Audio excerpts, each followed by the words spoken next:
ERi-TV news broadcast crew and I, Delayed Sahaya, are now ready for your daily news briefing at 10:30 local time. But first, let us catch up with the major headlines. Meeting focusing on commercial farming and land use conducted in Golit subzone. Social science training provided to students in central subzone. US begins pulling military equipment from Niger ahead of withdrawal deadline.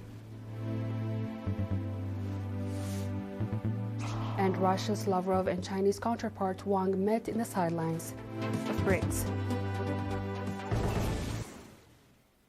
On our local news, Ambassador Mohammed Ali Houri, governor of Kashbarka region, conducted a meeting on 7th June with farmers in Golit subzone focusing on the development of rainy season commercial farming and land use.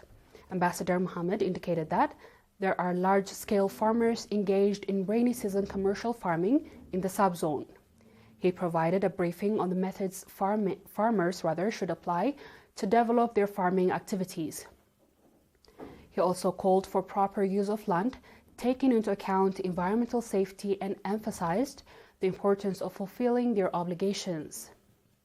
Noting that vast land alone is insufficient for developing agricultural production, Ambassador Mohammed reminded the farmers to concentrate on the quality of land bed mechanisms that help boost agricultural production.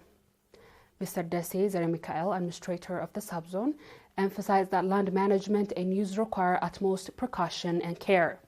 He called for avoidance of illegal land grabbing and deforestation activities observed by some farmers. The farmers said that in the meeting significantly contribute to their understanding of rainy season commercial farming and called for its sustainability.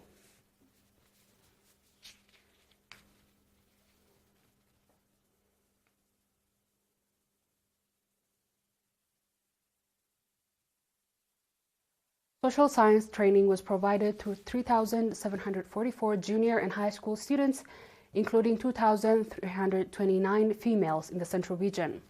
The training program was organized by the National Union of Eritrean Youth and Students in collaboration with partners. The training included topics such as nation and nationality, youth and national service, the meaning and concept of ideology, politics, philosophy, and religion, as well as history of the National Union of Eritrean Youth and Students. The objective of the training was to develop the overall understanding of youth and enable them to play a significant role in the national affairs. Speaking at the event organized on 8th June, Mr. Saleh Ahmedin, chairman of the union, reminded the trainees to have a positive influence on their peers and announced that similar training programs would be organized. In other news, National Association of Designers donated 29 units of blood to enrich the blood supply of the National Blood Transfusion Service. The donation was made in connection with the Martyrs' Day on 20th June.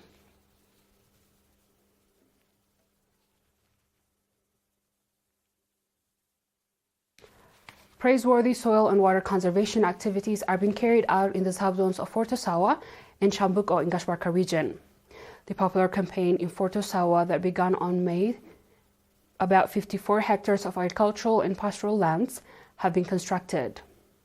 According to Engineer Mulu Gabrezgi, a soil and water conservation expert, similarly commendable soil and water conservation activities, as well as preparation of holes for planting tree seedlings, have been conducted in 6 administrative areas in Chambuko subzone.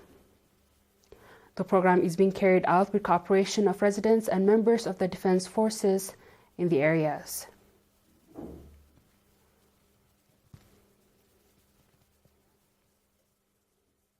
The viewers will be back with the international news shortly. Stay tuned.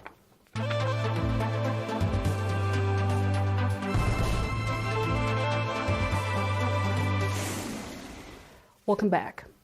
The US began pulling military equipment and additional personnel out of Niger on Friday after waiting months for ruling military junta to approve US military flights into the country, the US Department of Defense and Department of the National Defense of the Republic of Niger announced on Saturday. The news comes ahead of September 15 withdrawal deadline agreed to by the two countries. US priority was to first remove sensitive equipment from Niger, a source familiar with the matter said. Flight tracking websites showed US C-17 cargo aircraft en route to the Nigerian capital Niamey on Friday. Much of the U.S. military and equipment has been in Niamey at what's known as Base 101. A source confirmed this flight was to withdraw military equipment and some personnel. U.S. personnel who left before and agreed had taken commercial flights out of the country, U.S. officials said.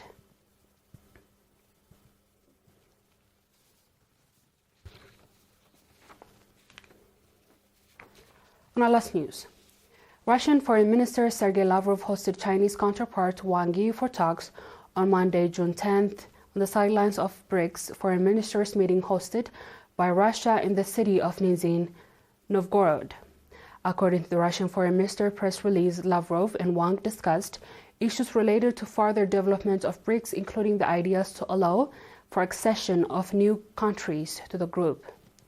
President Vladimir Putin, speaking last Friday, June 7th, at Russia's biggest annual economic forum in St. Petersburg, said Moscow would work with its foreign partners within the framework of BRICS to increase the use of national currencies in foreign trade settlements. Russia is due to host a summit of leaders of the countries of BRICS group in the autumn.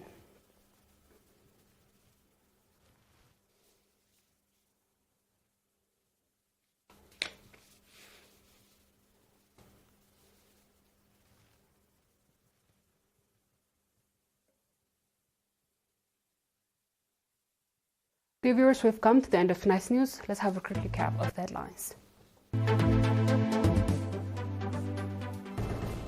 Meeting focusing on commercial farming and land use conducted in Gwali subzone. Social science training provided to students in Central subzone. US begins pulling military equipment from Niger ahead of withdrawal deadline. And Russia's Lavrov and Chinese counterpart Wang met on the sidelines of BRICS. That wraps up our stories for tonight. Thanks for watching and have a good night.